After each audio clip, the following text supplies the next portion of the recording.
All right, sports fans, how's everybody out there doing? William Martin coming at you one more time here on YouTube with another edition of the 300 Pounds of Sports Knowledge Podcast. It is that time of the week, folks. My key games for this weekend in the world of college football. And all of my key games will be taking place tomorrow. And with that said, I want to start with a big one tomorrow afternoon in Texas, as you're going to have the top ranked team in the land, the Alabama Crimson Tide out of the SEC, traveling to take on the Texas Longhorns from the Big 12. And this is indeed a preview of a future SEC matchup.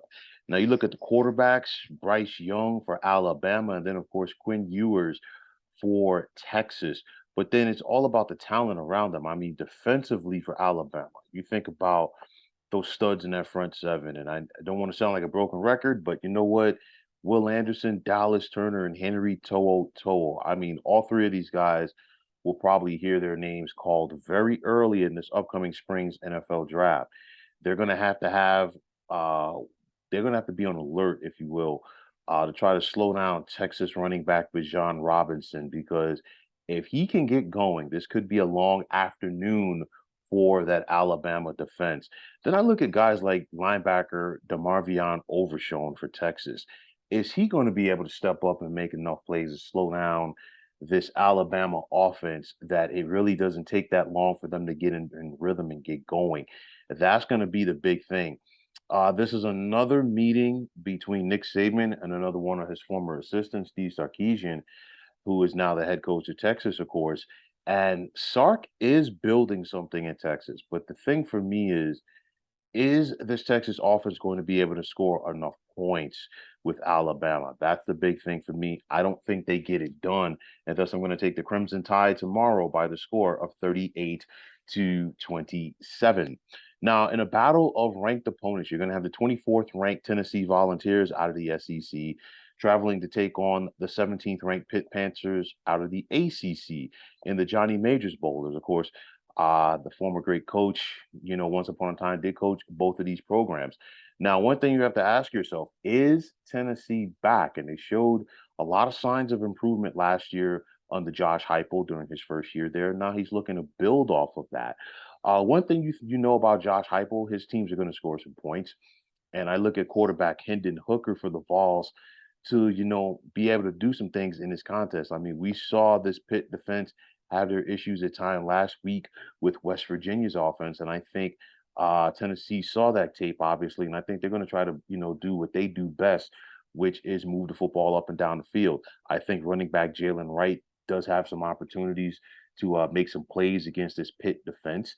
But then also on the flip side for the Panthers, the USC transfer quarterback, Kedon Slovis, I think that, he can make some plays against his Vols defense as well. So I look at this contest right here. I think it's going to be a back and forth affair. First team to 30 more than likely wins. And I'm going to take Tennessee on the road in this one by the score of 38-31. Now you're going to have the 25th ranked Cougars of Houston out of the American traveling to take on the Texas Tech Red Raiders out of the Big 12. And this was an old rivalry from the old Southwest Conference, but it's set to soon be renewed when Houston joins the Big 12. We saw Houston last week, and their offense, they had their moments, but like I said, UTSA was going to be a problem for them, and it showed. Nonetheless, the Cougars can definitely score with the likes of quarterback Clayton Tune and wide receiver Nathaniel Dell leading the way. And linebacker Donovan Wooten did make some plays last week for this Houston defense, and I think he's going to once again need to be important against this Red Raiders offense, which is led by quarterback Donovan Smith. Houston had their hands full last week with UTSA, and I think they'll have their hands full once again, but they'll get out of Lubbock with the 38-30 victory. Now, down in the swamp, you're going to have the 20th ranked Kentucky Wildcats traveling to take on the 12th ranked Florida Gators, as this is the first conference game for both of these good clubs this season. But things have quickly changed for both of these programs. Kentucky, they have like some key guys that are not available right now, and that's important because this is a big SEC East showdown, even though we are still in September. Florida, on the other hand, came into the season unranked and they jumped up to number 12 after they upset Utah at home last Saturday night. Now, no Chris Rodriguez at running back again for Kentucky. We'll have to wait and see. You still got quarterback Will Levis, who, a lot of people have their eyes on him as far as being not only one of the best quarterbacks in the SEC this year, but also a potential top 10 pick in this coming spring's NFL draft. You also have wide receiver Tavion Robinson, and he's somebody that the Gators secondary is definitely going to have to pay attention to. Defensively, Kentucky always tends to bring it under head coach Mark Stoops, and they will definitely have to bring it tomorrow as they try to slow down Florida quarterback Anthony Richardson. I expect the Gators to try to run the football early to get running back Montreal Johnson Jr. going.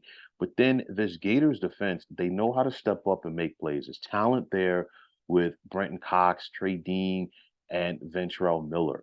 And for Florida, you know what? They found a way to pull it out last Saturday, and I think they do it again tomorrow. As I'm going to take the Gators to hold serve at home by the score of 30-29. Now, out west, you're going to have the 10th ranked USC Trojans traveling to the farm to take on the Stanford Cardinal. And this is one of the Pac 12's most storied rivalries, but unfortunately, it's soon going to be a thing of the past when USC leaves to go to the Big Ten. The new look Trojans, their offense was up for the challenge last week. They dropped 66 points in their season debut under new head coach Lincoln Riley, and they want to keep it going with quarterback Caleb Williams. I expect linebacker Shane Lee to have a big time game in this one for USC. But make no mistake about it. For anybody who thinks that SC is simply going to put their cleats on the field and go out there and win this game, think again because under head coach David Shaw, Stanford has continuously been a thorn in the side of the men of Troy. I think quarterback Tanner McKee could be a problem for USC's defense in this one. And we know that under Shaw, Stanford loves to run the football, which means that EJ Smith could have an impact in this one. This is going to be a close game for throughout. I don't think that the final score is going to be indicative of how close that it is, but I will take SC to win on the road by the score of 34-24. And finally, you're going to have the ninth ranked Baylor Bears out of the Big 12 traveling to Provo to take on the 21st ranked Cougars of BYU. And this is another one of those games that is soon going to be a conference matchup when BYU joins the Big 12. I look at the quarterbacks for this one, Blake Shapen for Baylor, and then Jaron Hall for BYU. But then I also expect running back Christopher Brooks for the Cougs to have a big time one the game in this one. And the thing is, Provo is one of those places that a lot of teams don't like to go to play because BYU always tends to give their opponents problems, especially during night contests. And I think Baylor will run into some trouble tomorrow night. Thus, I'm going to take BYU at home by the score of 34-30. So those are my picks for my key games for tomorrow in the world of college football. And as always, I want to take this time out to thank you for tuning into the 300 Pounds of Sports Knowledge podcast here on YouTube. I want to take this time out to thank all of you fine folks out there for tuning in. And if you have not already, please feel free to subscribe to this channel. Now, if you're on Twitter, please feel free to follow me at 300 Pounds of Sports. And like I always say, if you follow me, it'll be my pleasure to follow you right back. There's also the sports discussion group on Facebook at the Sports Depot 365. You can check it out, drop a line, and be a part of one of the better sports debating sites going on social media. So once again, fine folks, my name is William Martin. I am signing off, saying take care and have yourselves a wonderful day.